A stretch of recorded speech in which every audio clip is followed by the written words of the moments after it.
So finally मैंने last samurai standing series को देख के कंप्लीट कर लिया। ये सीरीज अभी जस्ट नेटफ्लिक्स पर रिलीज हुई है। इसके अंदर टोटल 6 एपिसोड हैं। हर एपिसोड की लेंथ 1 घंटे से कम की है। बड़े आराम से आप इस सीरीज को 5 घंटे या 5.5 घंटे में कंप्लीट कर सकते हैं नॉर्मल स्पीड में। फास्ट स्पीड में करेंगे तो और जल्दी कंप्लीट कर सकते हैं। इसके अंदर हमें कहानी देखने को मिलती है 19th सेंचुरी जापान की, जहाँ पे साम्राज्य के खिलाफ एक बहुत बड़ा आंदोलन चल रहा है। अब मुझे ये नहीं पता कि वहाँ पे अंग्रेज भी शामिल हैं या क्या है क्या नहीं, लेकिन साम्राज्य को जान से मारा जा रहा है। उनसे तलवार छीन ली गई है। तलवार रखना भी इलीगल माना गया एक बहुत बड़ी वॉर के बाद। और अब हमको कहानी देखने को मिलती है जापान की, जहाँ पे हर तरफ हैजा फैल गया है, बीमारियां फैल गई हैं जो लोगों को मार रही हैं। हर तरफ गरीबी है, भुखमरी है, लोग मर रहे हैं और साम्राज्य खाने के लिए तड़प रहे हैं। बट एक दिन मौका मिलता है उन सभी साम्राज्य को बहुत सारा पैसा कमाने का, जो पैसा अगर वो जीत गए तो उनको पूरे जीवन कुछ भी करने की जरूरत नहीं पड़ेगी। और यहाँ पे हमारा हीरो मल्टीपल साम्राज्य, टोटल 292 साम्राज्य की कहानी दिखाएगी। ये सब लोग मिलके जाते हैं गेम के अंदर पार्टिसिपेट करने के लिए, जहाँ पे सब लोगों को एक एक टैग दिया गया है जिसको एक पॉइंट की तरह कंसिडर किया जाएगा। सब लोग अपने गले में उस वुडन टैग को पहनेंगे और उसके बाद मिशन ये है कि इन लोगों को जैसे जैसे स्टेजेस आगे बढ़ेंगे, टोटल 1 महीने गेम चलेगा और इन लोगों को टोक्यो पहुंचना है। और वहां पहुंचते पहुंचते इन लोगों को हर एक चेक पॉइंट पे कुछ टैग्स हासिल करने होंगे। अब सबके पास तो एक ही टैग है, इट मींस इनको एक दूसरे को मार के टैग्स कलेक्ट करने होंगे, पॉइंट कलेक्ट करने होंगे। तो अंत तक कौन बचेगा, क्या होगा क्या नहीं, और आखिर कौन इस खतरनाक खेल को ऑर्गेनाइज करा रहा है, वही सारी चीजें आपको इस सीरीज के अंदर देखनी है। स्टोरी सुनने में स्क्विड गेम जैसी लग रही होगी, बट सीरीज टोटली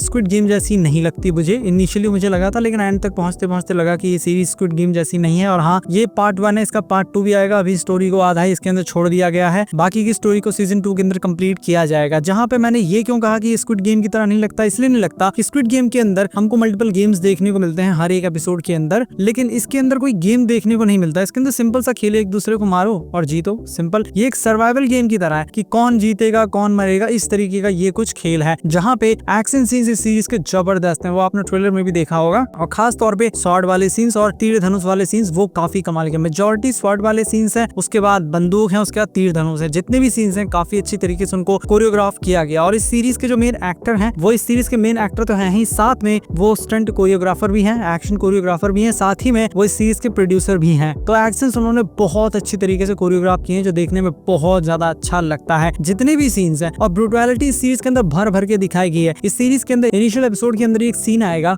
जहाँ पे एक मुंडी लोग लात से मार रहे हैं, मतलब कि ऐसे इंटेंशनली नहीं मार रहे, लेकिन कट कट के मुंडियां गिर रही हैं तो लात से मार रहे हैं उसको। ब्लड एंड वायलेंस मतलब कि बहुत सारा इसके अंदर देखने को मिलता है। अभी तक कोई एडल्ट सीन तो देखने को नहीं मिला, सिर्फ ब्लड एंड वायलेंस। अगर इतना आप देख सकते हैं तो फैमिली के साथ भी डेफिनेटली आप इसको देख सकते हैं। इस सीरीज का दूसरा पॉजिटिव है हाई क्वालिटी प्रोडक्शन। इस सीरीज का बजट काफी अच्छा खासा है, इसी वजह से 19th सेंचुरी के जापान को बहुत अच्छी तरीके से इसके अंदर दिखाया गया, जो देखने में काफी अच्छा लगता है। सिनेमेटोग्राफी टॉप नॉच है, कॉस्ट्यूम डिजाइन सबकी काफी अच्छी है। हिस्टोरिकली कितना एक्यूरेट है मैं नहीं कह सकता, क्योंकि मैं इसके बारे में कुछ जानता नहीं हूं, लेकिन देखने में काफी अच्छा लगता है। फोर्थ पॉजिटिव, सीरीज की जो स्टोरी लाइन है वो इमोशनल भी है, लेकिन ये पॉजिटिव के साथ में थोड़ा नेगेटिव में भी आ जाता है। मतलब पूरी तरीके से इसको एक्सप्लोर नहीं किया गया और अच्छी तरीके से दिखा सकते थे इस इमोशनल एंगल को। वैसे जब सीरीज शुरू होती है, एक बच्चे के मरने वाला सीन है, वहीं से आप थोड़ा सा इमोशनल हो जाएंगे और आपको पता लगेगा कि हमारे हीरो के पास एक स्ट्रॉन्ग रीजन है। तो इमोशनल डेप्थ इसके अंदर ठीक ठाक है, लेकिन मेरे ख्याल से उसको और ज्यादा एक्सप्लोर कर सकते थे। सीरीज के अंदर केवल 6 एपिसोड है, इस वजह से सीरीज की पेसिंग काफी अच्छी है। बहुत फास्ट तरीके से सीरीज आगे बढ़ती है, जल्दी जल्दी जल्दी जल्दी जल्दी आपको बड़ी जल्दी ये सीरीज अंत तक पहुंचा देगी और अंत में आप यही सोचेंगे इसके बाकी के एपिसोड कब आएंगे। अब बात करते हैं थोड़े नेगेटिव की। नेगेटिव में सबसे बड़ा नेगेटिव तो ये है कि इसकी जो स्टोरी है वो प्रेडिक्टेबल है। हम सबको ये मन में पता होता है कि भाई इतने सारे लोग मर रहे हैं तो अंत में कोई एक ही बचेगा, तो मन में बहुत सारे ऐसे सवाल चलने लगते हैं कि आखिर कौन बचेगा एक। वैसे इसके अंदर एक का खेल नहीं, इसके अंदर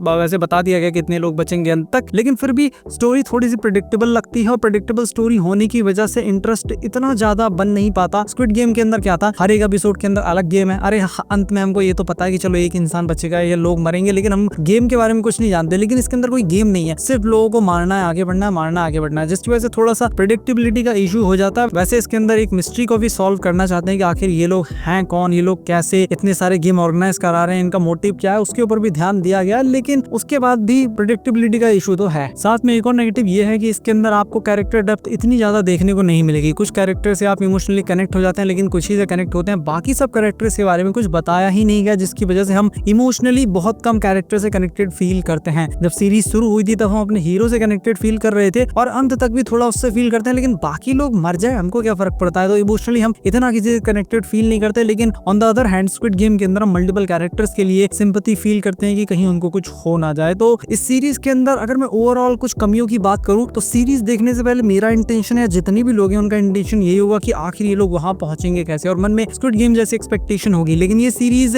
स्क्विड गेम जैसा आउटपुट डिलीवर नहीं कर पाती, क्योंकि ये स्क्विड गेम नहीं है, तो एक्सपेक्टेशन रखना एक तो गलत बात है। लेकिन अगर सीरीज से हम एक्सपेक्ट कर रहे हैं, सीरीज के अंदर हम अपने हीरोज को जीतते हुए देखेंगे, तो उसमें भी ये सीरीज थोड़ी सी मात खाती है कि ये सीरीज बेमतलब में टाइम बर्बाद करती है। मतलब 6 एपिसोड के अंदर बहुत आगे जा सकते हैं, तो बहुत कुछ हो सकता है, लेकिन ये इमोशनल ड्रामा एक दूसरे से बात करने के चक्कर में टाइम बहुत बर्बाद होता है, सब प्लॉट्स की वजह से टाइम बर्बाद होता है, जिसकी वजह से हम इतने ज्यादा कनेक्टेड फील कर नहीं पाते। स्टोरी थोड़ी क्लटर्ड सी हो जाती है, ऐसे खिचड़ी सी थोड़ी सी पकने लगती है अदर कैरेक्टर्स की वजह से, और हम बीच में इंटरेस्ट लूज करने लगते हैं। क्योंकि सीरीज देखते टाइम हमारा एक ही मोटिव था कि हम अपने हीरोज को आगे बढ़ते हुए देखना चाहते हैं। जो खून खराबा शुरुआत में देखने को मिला, वो शुरुआत के बाद कहीं और इतना देखने को ही नहीं मिला, जिसकी वजह से हम अंत में कहते हैं यार इस सीरीज को देख के मजा आ गया। वो अभी तक पूरी तरीके से नहीं आया। मतलब अच्छी लगी सीरीज, काफी अच्छी लगी, लेकिन फिर भी वो उस लेवल का मजा ये दे नहीं पाई। और इसका एक और कारण ये है कि इसके मेकर्स इस सीरीज को 2 पार्ट्स में बनाना चाहते हैं। आई थिंक 2 एपिसोड और ऐड कर देते 6 के अंदर, बड़े आराम से इस सीरीज को 8 एपिसोड के अंदर कंप्लीट कर सकते थे बहुत अच्छी तरीके से, लेकिन अननेसेसरीली इसको स्ट्रेच करने की वजह से यहाँ पे गड़बड़ी हुई है। तो इस सीरीज को लेके फाइनल वर्डिक्ट मेरा यही है कि सीरीज देखने में मुझे काफी अच्छी लगी। प्रोडक्शन वैल्यू, एक्शन सीन्स, हर चीज काफी अच्छी है। तो अगर आप लोग उन लोगों में से जिनको सर्वाइवल वाली सीरीज देखनी है कि लोग एक दूसरे को मार रहे हैं, अंत तक कौन जिंदा बचेगा, ये आपके लिए है। खून खराबा पसंद है, जबरदस्त एक्शन सीन्स देखना, ये सीरीज आपके लिए है। अगर आपको जापानीज मूवीज या सीरीज देखनी पसंद है, historic Japanese movies and series, तो ये सीरीज आपके लिए। लेकिन स्क्विड गेम जैसे एक्सपेक्टेशन लेके इस सीरीज को देखने मत जाना। और ये सीरीज मेरे ख्याल से एक अच्छी खासी टाइम पास सीरीज है, जिसको आप डेफिनेटली देख सकते हैं बड़े आराम से, और फैमिली के साथ भी चाहें तो देख सकते हैं। ब्लड एंड वॉयलेंस बस इसके अंदर बहुत सारा देखने को मिलेगा। मैं इस सीरीज को रेट करूंगा 7 आउट ऑफ 10, क्योंकि मेरे लिए तो ये ठीक ठाक एक्सपीरियंस रहा है। और हिंदी लैंग्वेज के साथ में मल्टीपल लैंग्वेज में ये सीरीज अवेलेबल है। मैं मिलता हूं आपसे अपनी नेक्स्ट वीडियो में।